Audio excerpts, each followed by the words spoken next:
ماوەی چەند ساڵێکە لە هەرێمی کوردستان نەوت و سپی دابەش نەکراوە.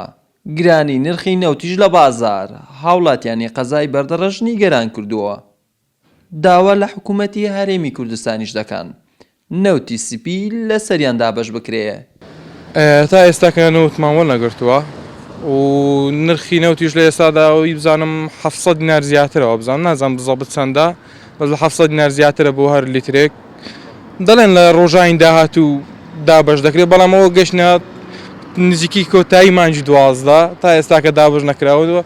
من لە ماڵی خۆمەندا لەوانەیە مانگی کونیوە نەفت دەستێنین و بەکاری دێنین.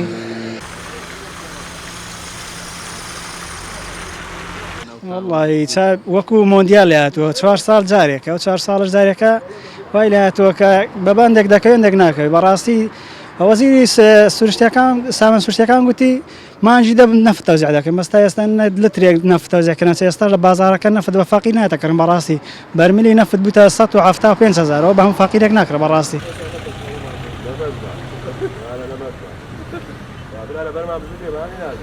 وڵی نەفتمان وەڵ نەگرتووە وابزانم ئەوە چەند ساڵێکە نەفت نەهاتووە بەس ئەو ساڵکە قرارێک دیراوە بێت ئێستا وابزانم نەگەشتە قەزای بەردەڕەش وابزانم ماوە هیواداری نەفت هەموو ساڵی هەر بەرمیلێک بدرێت بە هاوڵاتیان چونکە ئێستا لە منتیقەی کۆمەلگای کەلەکچی خەڵک سەر بۆ مووسلێنە یعنی ماگانە 50 لتری وەردەگرن سەرخانە باشە ئێمەش نەفت ڕۆژانە بە ملیۆنان بەرمیل دەڕوات بۆچی ئێمەش کوردین مافی خۆمانە حەقی خۆمانە بۆچی ئێمەش ماگانە عایلەی 50 لترمان بدەنێ ئەگەر ماگانەش نەماندنێ با ئەو سێ چەند مانجی دستانی بماندنێ هەر بەرمیلەکەمان بە دروستی بدەنێ ئەمە سپاسیان دەکەین.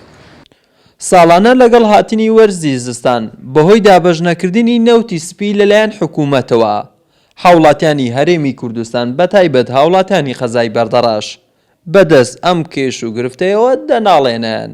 محەممەد جەلیل کەناڵی بادینان بەردەڕەش.